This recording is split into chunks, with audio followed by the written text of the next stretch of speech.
All right, everybody, topic of today's video, mean value theorem.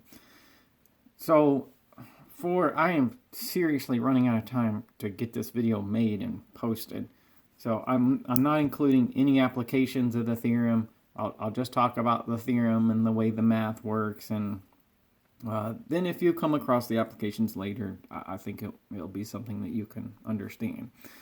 But for now, I've just got to get the math done. So here we go, mean value theorem. So I drew a picture that I think gets the point across of the mean value theorem. But I guess if you were to read it,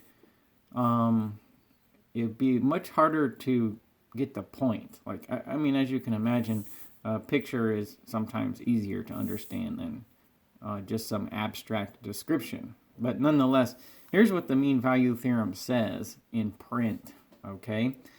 But I think it's probably better to start with what it looks like. So you have to imagine this scenario. Imagine that you have a curve and it's on some closed interval. Like, so this curve spans the x-axis from point A to point B. That's all we're saying. This is the window that we're seeing the curve. I'm not saying that the curve doesn't go beyond that. I'm just saying this is the part of it that we're looking at. So just imagine that you have that. So take the endpoints of the curve and imagine that you have a line that goes between them. That would be called the secant line through the endpoints, okay? And I drew that in red. All right, so here's what the mean value theorem says. Do you see this statement of the mean value theorem right there in print? All it's saying is that somewhere along this curve, it's going to match the slope of that secant line somewhere, okay? There's at least one spot on that curve where the slope of the curve at that spot matches the slope of the secant line. And if you wanted to do a little experiment to see where that is, I'd say, well, do you think that that point's right here? Obviously not. Does it look like the slope of the curve matches the slope of the secant line? Like, not even close, all right? But somewhere along there, there's a point where they match, and okay, there it is. Well, let's see, maybe more like there. Okay, so all right, I'll get there. Yeah, maybe like right there. Yeah, see, the direction of this line, that little piece of this entire curve, looks parallel to that one. They have the same slope. Okay, so we're just saying that that point is out there. That's what the mean value theorem says. It's somewhere out there. It's somewhere on the curve. So I think right here, that's where it seems to be. All right? Okay. So this is the point, we'll call it x is equal to c because that's what it says in the mean value theorem. Okay? So now that you've seen that and you got the image in your mind, okay? And I even, hopefully made it as obvious as possible that there's going to be a match somewhere on the curve. Here's what it looks like in print. It says there's a point x is equal to c on the curve such that f prime c, what's that? What's f prime tell you? What's the derivative tell you? It tells you the slope of the curve. And then what do you think this is? F of b minus f of a over b minus a? That's the slope of the secant line, all right? To help you see that, I mean, this is just rise over run, but what were points A and B? The curve spanned the x-axis from A to B. This point, if you wanted to, you could say has a x-coordinate of B and a y-coordinate of whatever you get when you put B into that formula. That could be called f of B, right? And what about this point? The x-coordinate at that point is A. What's the y-coordinate? Well, the y-coordinate is whatever you get when you plug A into that function right there. So if you did f of b minus f of a, that would be the rise, over b minus a, that would be the run. That's the slope of the secant line. All right, so hopefully that helps you understand how to read this in print. I mean, it's one thing to understand something visual. It's another thing to be able to read some math, and I hope that part of what you're learning is how to read some math. So I will label this this left-hand side is the slope of the curve, and this right-hand side says, by calculation, slope of the secant line through the endpoints of that window or interval. Okay, is there some fine print? Well, there's always fine print. The curve must be continuous, no gaps or jumps or missing points or anything. That's what we mean by continuous. And differentiable. What's that mean? It means that the derivative must exist everywhere. There's some curves where the derivative doesn't exist everywhere. If a curve, I guess curve is a generous word for something like this, but if a curve had a corner point on it, then we would say at that corner point, the curve f of x is not differentiable. Meaning the derivative is undefined. There is no way for me to tell you the slope of the curve at the corner. It is just not possible. Okay? So the fine print, the function must be continuous and differentiable on the inside of that interval a to b. Not at the endpoints, just on the inside. This is an open interval. All right. So that's our beginning. That's where we start. So let's do an example. Okay? All right. So consider the curve on the interval. So I got a curve and I have a window that I'm seeing the curve. Can the mean value theorem be applied? Now, I guess by that I'm saying, like, is the fine print, you know, what I call the fine, and that's, mathematicians don't say it's a fine print, but that's what I'm calling it. Is the fine print satisfied? What was the fine print? Is that curve continuous and differentiable? This is just a parabola. Yeah, it's continuous. There's no gaps or missing points, and the derivative is defined everywhere. I mean, for this curve, what is the derivative? F prime x is 2x minus 8. Is that ever undefined? Well, that's a, I mean, you take 2 times the number and you subtract 8, you're always going to get an answer. So the fine print is satisfied. So we'll say yes as an answer to that. Can the mean value theorem be applied? Yes, the function is continuous and differentiable. Okay, so then it's asking us next, well, okay, find that number then, where the slope of the curve is the same as the slope of the tangent line. You gotta find this spot where, like, they're running parallel to each other. That's all this part says right here. But I thought, well, why not? There's lots of ways we can do this. I guess, you know, it's just my job to show you what's out there, and then you take your pick, I suppose. But this curve, if I was to look at that curve on that window from 3 to 7, and I'm not going to draw this to scale or anything, but it would look something like this. Let's see. Okay, so this is definitely not to scale, but there's the portion of that parabola, okay, on the window from 3 to 7, or on the closed interval from 3 to 7. And it's got points like so. It's like 7 and 12 is right there. And so this other point over here is 3 and 4. Okay, so those are the endpoints, and I'm just saying that you draw the secant line through the endpoints, then they're going to match somewhere. You know, there's a portion of this curve somewhere on it running parallel to that. Let's see if we can find it. So first, let's find 1. What's the slope of the curve? Just in general, what's the slope of this curve? How would you figure that out? Well, that will be the derivative. And that is pretty easy to find. As I mentioned before, that's 2x minus 8. Okay. And 2, what's the slope of that secant line right there? Well, okay, that's also not too hard to do. I'm going to put slope of SL for secant line. Well, that's how you do it.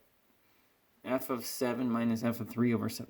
That's the formula for finding the slope of this line right here. It's just that f of 7 happens to be 12 and f of 3 happens to be 4. But, well, you know, since I got my numbers, I'll say 12 minus 4 over 7 minus 3. All right, so that's 8 over 4, right?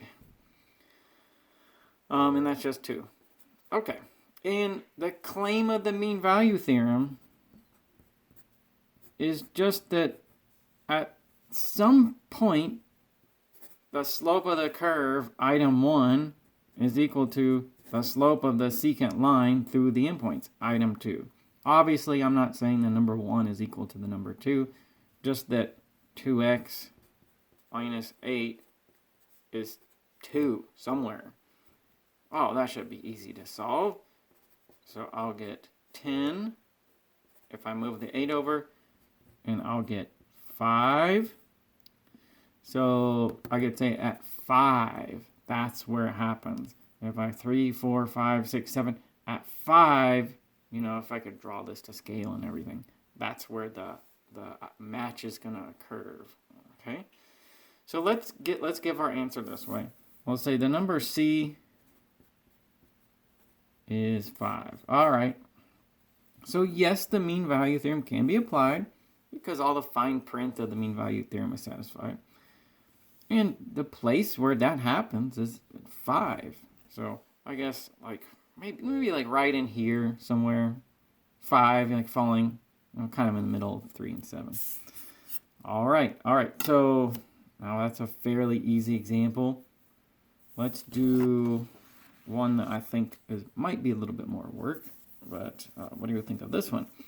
Consider the curve f of x is root 8 minus x on the interval negative 17 to 8. Same two questions. Can the mean value theorem applied? And then where is that point where the curve aligns itself with the secant line through the endpoints? Now, you don't have to draw pictures to do these. You know, obviously, that's something that I do because it might appeal to people who like to see things, but I mean, nobody's gonna make you draw a picture if you don't want to. I'll go ahead and draw the graph. Okay, it would look. I mean, I draw the graph just by being familiar with what a lot of graphs look like, but two, I could plot some points if I needed to. I noticed on this interval, 8 is like the very edge of the domain. What happens if you put 9 in? What's 8 minus 9? It's negative 1. It's not a real number in that case. So it's gonna look something like this. There's our very, so to speak, first point. And then like negative 17 will be over there. Okay? All right, so here's my curve. Y is equal to root 8 minus x. Okay? All right, so we got that. We see what it looks like. It's got points like 8 and 0. And negative 17. That's the farthest left edge of the endpoint. So that'd be 5. Am I right? Yep, 5. And there we go. There's a secant line running through there. The curve matches it. All right, so here's our graph. If it would help you to see it. All right. And let's go ahead. Let's find the derivative because we're going to need that. Y prime is 1/2 8 minus x times negative 1/2 times negative 1. So y prime is negative 1 over 2 root 8 minus x. Okay. Now, can the mean value theorem be applied? What's the fine print? The curve has to be continuous, solid. It is. Like, this is defined. You're not missing any points from negative 17 to 8. It's only when you put numbers bigger than 8 in that this is undefined.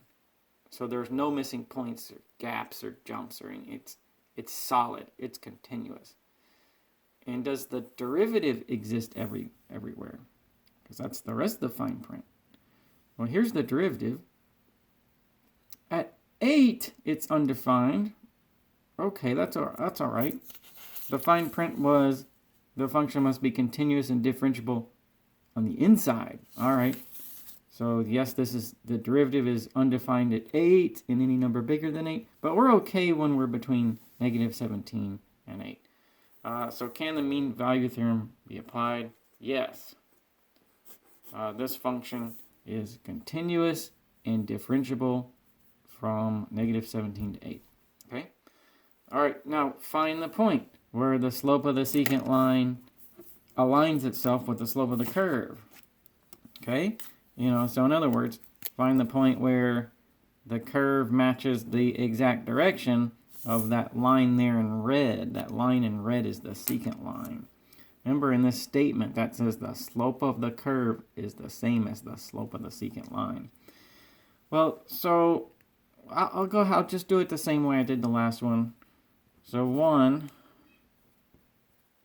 the slope of the curve. All right, that's this thing, right? That's y prime, negative 1 over 2 root 8 minus x. 2, the slope of the secant line through the endpoints on this interval, that line in red that you're looking at, that's just rise over run. That would be 0 minus 5, right, over 8 minus negative 17. And so that's going to be negative 5 over positive 25 or negative 1/5. And the whole claim of the mean value theorem is somewhere this and that are the same. Okay?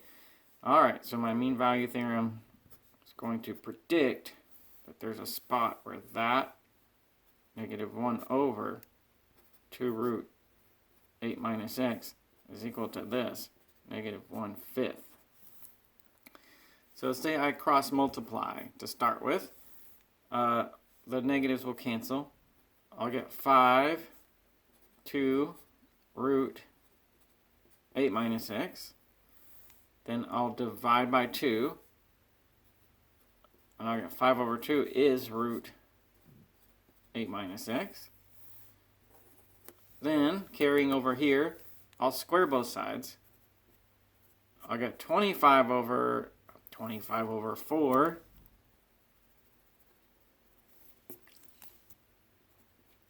Five squared, 2 squared is equal to 8 minus x, and by that I'm just squaring both sides to further isolate the x.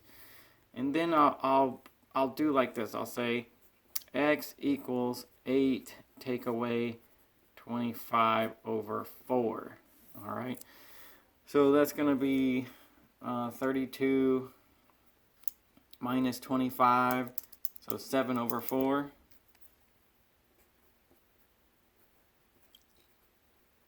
All right, 7 over 4. That would be, so what's that? That's a little bit less than 8. 8 over 4, or sorry. So 8 over 4 would be 2. That's a little bit less than 2. So like somewhere like maybe right in here or so. Okay. All right, now so there's my ultimate answer. That's this point x is equal to c. Okay, so I'm going to go ahead and say c is equal to 7 over 4. All right, so there's my final answer for that one. Okay, so let's do, now when I do these, I try to play on some themes and do like an easy problem and then one the same concept that's a little bit harder. And let's take that even further and do this one. Okay. So it says consider the curve. All right, this curve. A curve would be a generous title, or maybe just an untrue title. But when we say curve, that's a generic term. That's like function or graph or something like that. If you take an economics class, the freshman level in college, they'll talk about supply and demand curves. They're just graphs, visual representations of something. So consider the curve f of x is 4 minus absolute value x minus 3 on the interval. Can the mean value theorem be applied? And if so, find that number that we've been finding. Okay. Well, so what I noticed about this curve is that I don't think that the fine print is going to work for that one. Okay. All right. Here's what I mean. Let's draw a quick sketch. I think for this one, the best way to illustrate what we've got going on is with a sketch. Okay. So I'll actually draw it to scale. Okay. So starting at 3, I'm going to get 4. So I get this point right here. All right. And then over at the left edge of that interval, if I put 2 in, so 2 minus 3, that's negative 1. So I'll get 3. So 2 and 3. So that's here. And then 7, all right, so I put 7 in, 7 minus 3. That's going to be 4. 4 minus 4 is 0. So let's see. So 3, 4, 5, 6, 7. That'll be this point. So that is an absolute value curve. And it looks like a V shape. All right, we talked about that before. So here is f of x equals 4 minus absolute x minus 3 on the interval from 2 to 7. Okay, there's 2, that's 7. Now, think about the very first picture I showed you. Okay, all right. I said that somewhere on this curve, it is aligned perfectly with the secant line. And then I said, it looks like that's probably about right there. And like seeing is believing. You can tell that those are going the same direction. They're running parallel to each other. All right. If the curve is not differentiable on the interior of that interval, that may not happen. Like this one, because absolute value being a V shape, because f prime at, what was that number? That was 3 is undefined, then that doesn't happen. There's not a point on this curve where it aligns itself with that secant line or is parallel to it. It doesn't happen, all right? So, okay, it doesn't satisfy the fine print. There isn't a point in there. It's not smooth like the other curve, I guess you could say. So let's say this. Let's say fine print not satisfied because f prime of 3 is undefined. It's not differentiable everywhere in there. And plus, if you just look at it, the curve doesn't align itself with the secant line at any point, okay? So let's say no. All right. Can the mean value theorem be applied? No. Well, why? Well, because of this whole business about the fine print, okay? All right. And then if somebody was to force this follow-up question on us, we would say not applicable. I can't find that point because, well, 1, it doesn't exist, but 2, the fine print's not satisfied to justify me trying to find it. All right? Okay, so we got out of this one, but I want to make sure that you see why. Okay. So, next thing, okay, there's this special case of the mean value theorem called Rolle's theorem. The only difference is, like, imagine you had the mean value theorem, but these 2 points were at the same vertical position. Okay? What would the slope of the secant line be? Be 0. Say this point and this point were at the same y coordinate. Wouldn't this secant line be horizontal in that case? Wouldn't the slope of the secant line be 0? All right, so That's Rolle's theorem. Okay? Think about the mean value theorem. But when I say f of a equals f of b, just, well, they're at the same vertical position, like this curve. Okay? So sure, if you were thinking about the mean value theorem and you had this curve and you'd say, well, here's the secant line right here. Okay? Yep, that's it. That's the secant line.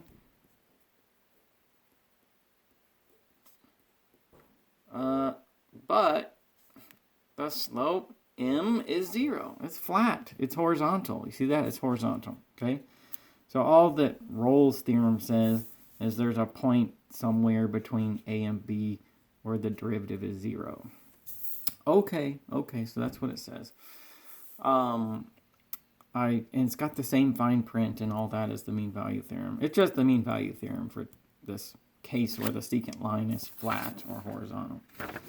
All right, so I told you what Rolle's theorem was. Now, we might do like a question that's set up like this. So you got a curve.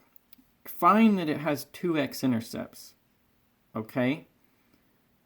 And then somewhere between those x-intercepts, the slope of the curve's got to be 0, all right? Now, I'm not saying, I have a disclaimer right now. I'm not saying that what I'm about to draw you is what this curve looks like. This is just to think about. But, you know, if I say, well, here's the x-intercept, there's one of them, and then there's this other one over here, okay? And then the curve does its thing, you know, like that. The secant line between those is flat.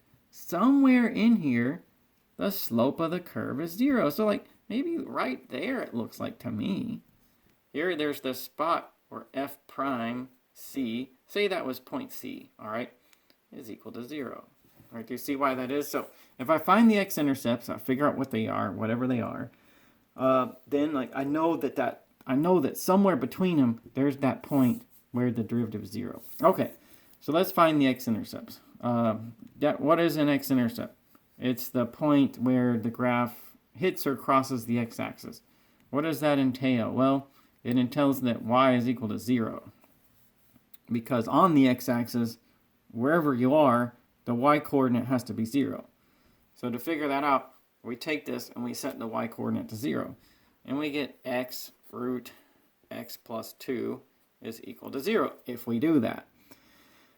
Now there's this rule in math that's real simple. And it says if you multiply two things and you get 0, one or the other of those things has to be 0. Okay? I hope that's not too far out there.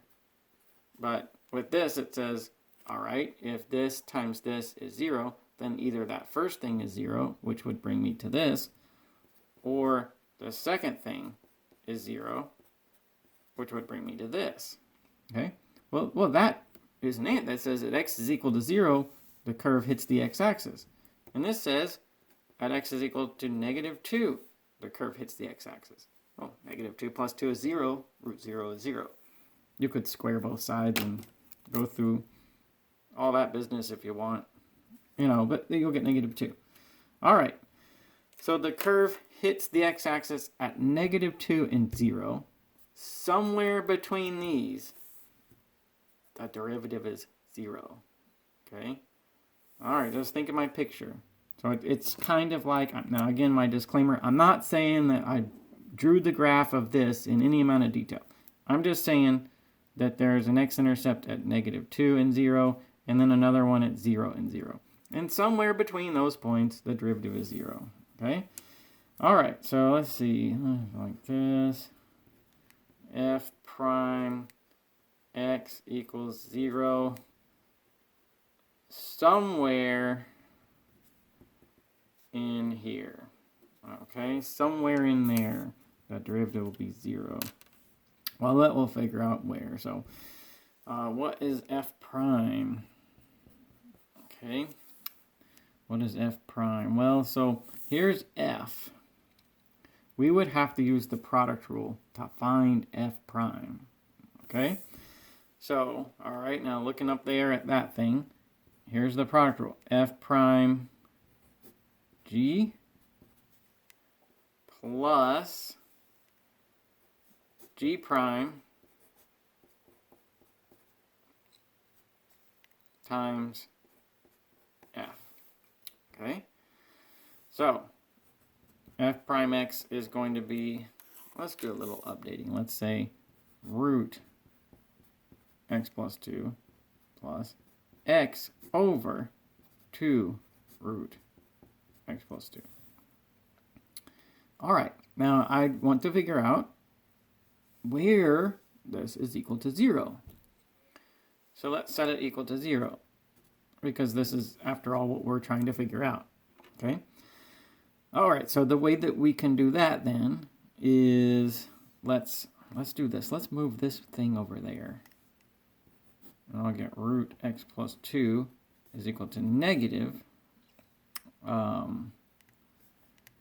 x over 2 root x plus 2. And then let's multiply both sides by 2 root x plus 2. So imagine taking that equation, multiply by 2 root x plus 2 over 1 if you want to. Over here, we're going to get 2 from the 2. Root x plus 2 times itself is going to be x plus 2. So we'll get like that. And then over here, we'll get, by cancellation, we'll get negative x. Okay.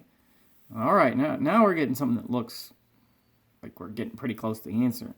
We'll get 2x plus 4 is negative x. Move that over. We'll get 3x. We'll move this over. We'll get negative 4. And so that point is going to be negative 4/3, which I note to you is between 0 and negative 2. What's negative 4/3? About negative 1 1/3? Or it is negative 1 1/3. Oh yeah, that is right there between 0 and negative 2. Okay? So we're finding the point C, all right, to be negative 4/3. Okay. But we gotta, there's lots of places to mess this up. You can mess up the product rule, the algebra. But if I did this and I found that number to not be between these, then that tells me I did something wrong. Okay? All right, but I found it and it is there. And so that's how you do that one. Okay. So that's our first example of Rolle's theorem. Let's see, what else do I have? Let's do this one here. Okay. Yeah, we'll do that one, and then we'll do one more. And that'll be it for this video. So, okay. So this one, it sounds kind of like, yeah, it is. It's the same wording and the same setup as the last one. It says, can Rolle's theorem be applied to this curve on that interval? Okay. Well, what do you notice about that interval? Does this have an x-intercept at 3? Yeah, because what's 3 minus 3? 0. And what's 0 times the rest of this? 0. Hits the x-axis at 3. Does it hit the x-axis at 9? Yeah, because what's 9 minus 9? 0. Okay, and 0 times all that. So it does hit the x-axis at those spots. It also hits the x-axis at 7. But, as far as what we know, then yes, there is, a spot between 3 and 9 where the slope is 0. It hits the x-axis at 3 and 9, okay? And also 7. But, okay, can Rolle's theorem be applied on the interval? Let's see. Okay, yes. So why is that? So we have x-intercepts at 3, 0, and 9, 0. What's the rest of fine print? Continuous. So how do I know it's continuous from 3 to 9? Well, there are no numbers you could put in but from 3 to 9 that aren't in the domain here. I mean, when you plug numbers in and you subtract 7s and 3s and 9s, and you're always going to get an answer, okay? There's no point for which that function is undefined anywhere, much less from 3 to 9. So it's continuous, and it's differentiable, okay? So why do I know that? Well, just because I know if I multiply all that out, I'll get a third-degree polynomial, and that type of thing has a derivative that's always defined, okay? But I'll show you when I work it out, but that is how it's going to be. All right, so now I'll say yes, and then there are my reasons. X-intercepts at the endpoints, continuous everywhere, differentiable everywhere between 3 and 9. So can you find the point somewhere between 3 and 9 where f prime is 0? Okay, we know it's there at this point, somewhere between 3 and 9. Now I'll go out on a limb. I think that there will be 2 points that we'll find because it also hits the x-axis at 7. Okay, all right. So it's like it crosses over twice. In other words, looks something like this. So here's 3, here's 9, and here's 7. And it looks it looks a lot like this. Okay, from 3 to 9. It crosses over also at 7. But there's going to be 2 points from 3 to 9 where the derivative is 0. Okay? In other words, right here and right there. All right. So let's go about finding them. Now, I don't want to use the product rule and all that. So what I'm going to do is just multiply it all out. Okay? So I'm going to do a little bit of work on simplifying f of x. Okay? So first, if I take these and multiply those together, I'll get x squared minus 10x plus 21. And then I take that times x minus 9. Okay? I can multiply further by distributing x and also distributing 9 across these 3 terms. So if I do that and I simplify, then I'll get this. X to the 3rd power minus 19x squared plus 111x minus 189. All right, so there's my f of x. So now I need f prime. F prime, 3x squared minus 38x plus 111. And I know by the shape of this curve, there's going to be 2 spots where the derivative is 0. Okay? So I set this up to find them. All right? How do you solve that equation? I guess every different type of equation that you see has a different method of solution. How do you solve this one? The way you solve this one is with the quadratic formula, which everybody's seen. Ax squared plus bx plus c equals 0. That's a quadratic equation. And the solutions to that are calculated as a result of this formula. Negative b plus or minus root b squared minus 4ac over 2a. All right. So that'll get me my answers to this. No big deal then. So, all right, the places where the derivative is 0, the solutions to this equation, are going to be 38 negative b plus or minus 38 squared minus 4 times 3 times 111 over 6. All right, so I'll do the math here in phases, and I'll just pause the video with each step. Okay, so after this first stage in calculation, I get that. And then 112 factors out 16. So since 112 turned out to be 7 times 16, then that's going to be 4 root 7. So let's say 38 plus or minus 4 root 7 over 6.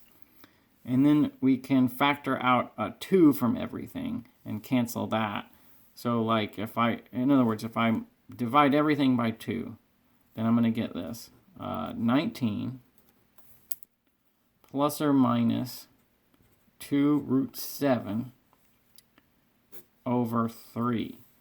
So that'd be like if I multiplied the top and bottom by 2, I'd get 38 plus 4 root 7 over 6. Okay. Now, so those two numbers there, right? 19 plus 2 root 7 over 3, 19 minus 2 root 7 over 3. There's two numbers. And I thought, by the shape of that curve, there will be two numbers. You know, both of them between 3 and 9, one between 3 and 7, the other between 7 and 9. Just for the record, I wanted to calculate both of these just to show you that. So if I do 19 plus or so on, that first number is going to be 8.09 roughly. And if I do 19 minus 2 root 7, I'll get 3.68. You know, just like, I'm not saying I told you so, just like I predicted. Yeah, one between 7 and 9, 8.09. The other between 3 and 7, 3.68. There would be 2. So, all right, there's my values of C. Let me write my final answer the way I normally do. So, two values, 19 plus or minus 2 root 7 over 3. Okay, so that'll be my final answer. But I'll emphasize that there are two values there, two answers. You know what there has to, if you just think about the way the curve looks, there has to be two answers. All right, let's do one more. So here's a question of same style as the last one. Can Rolle's theorem be applied to this curve on that interval? So first thing I noticed, let's just for the sake of calculation, I don't know if you would have trouble on your calculator with exponents like that. It's possible that you might. So I thought I should show people. Yeah, it'd be good to know anyway. How do you calculate in incremental steps something like x to the 2/3 power? It means the third root of the x, which is then raised to the second power, which is what you see here. So f of negative 8 is, well, so what's the third root of negative 8? It's negative 2. What's negative 2 squared? It's 4. And what's f of 8? Well, for the same reason, it's 4, because what's the third root of 8? It's 2, and then 2 squared is 4. So these points on the end are at the same level. Okay? All right, so here's what our curve looks like. Okay? I've got a point negative 8 and 4 and positive 8 and 4. And let's just put those, roughly like right there. There's negative 8 and 4, and then there will be positive 8 and 4. All right. So the endpoints are horizontal with each other. The secant line through them has a slope of 0. So you might think that there's a point somewhere between these where the slope of the curve is 0. That's what Rolle's theorem says, okay? All right, so at least I've got that much. But there was some fine print on the mean value theorem and Rolle's theorem, and it's that the curve has to be continuous and solid in there, and it has to be differentiable in there. And we've seen already that there are some curves where the derivative is undefined and they're not differentiable. This absolute value graph having a corner point right there is such that the derivative is undefined. It's not differentiable, all right, at 3. So that might be the case with this one, I think. So let's do over here, let's find f prime, all right? So that would be 2/3 x to the minus 1/3, okay? And f prime is 2 over 3 x to the 1/3. That is undefined at 0. Okay?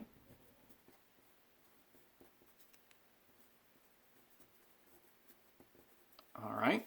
You put 0 in, you don't get an answer. It's undefined. That's what we mean. That means, like, whatever the nature of this curve is, there's no way to give a slope of the curve at 0. All right? So, okay, can Rolle's theorem be applied to this curve on that interval? No, because the fine print of the theorem is that it has to have a derivative that's defined everywhere between the endpoints, okay? So on that interval, it's undefined at 0. And 0 is right there in the middle between -8 and 8. So it's not differentiable everywhere between -8 and 8. That's what we mean when we say it doesn't satisfy the theorem. Now, all right, I've said enough about that, I think. Can you find a number in there where the slope of the curve matches the slope of the secant line? No, can't be done. Or in our case, we'll say not applicable. I can't do that because this part's not satisfied. But what feature does the curve have that makes it such that the derivative is undefined? Is it a corner point? Is there like a sharp corner there? It turns out that's not the case. This one has what's called a cusp, which is similar to a corner. It's almost like if the curve could come to like a needle-like point right there, okay? So it's got a cusp at x is equal to 0. And it'd be hard to tell if you were just trying to graph this with graph paper and a ruler or something like that. But I'm telling you that's the nature of this one, okay? All right, so we can't do that one. It's another example of a curve that at a point where the derivative is undefined. It happens to be this time because there's a cusp, but because of that, it doesn't satisfy the conditions of the theorem. I can't go looking for that number where the curve aligns itself with the secant line through the endpoints. There is no point in here between -8 and 8. Just look at it, where the curve aligns itself with that line in red right there. It doesn't exist.